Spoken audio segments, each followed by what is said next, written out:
Ko je učil na poti v Jeruzalem, je šel skozi mesta in vasi. Tedaj mu je nekdo rekel: Gospod, ali je malo teh, ki se bodo rešili? On pa jim je dejal: Prizadevajte si, da vstopite skozi ozka vrata, kajti povem vam, veliko jih bo želelo vstopiti, pa ne bodo mogli. Ko bo hišni gospodar vstal in vrata zaprl, boste ostali zunaj. Začeli boste trkati na vrata in govoriti: Gospod, odpri nam. Pa vam bo odvrnil: Ne vem, od kod ste. Tedaj mu boste začeli govoriti: Pred teboj smo jedli in pili in po naših ulicah si učil. Toda rekel vam bo: Ne vem, od kod ste. Pojdite proč izpred mene vsi, ki delate krivico.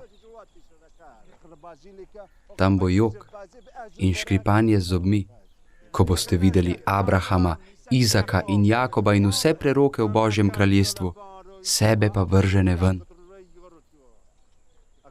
Prišli bodo od vzhoda in zahoda, od severa in juga in bodo sedli za mizo v Božjem kraljestvu. In glej, so zadnji, ki bodo prvi, in so prvi, ki bodo zadnji.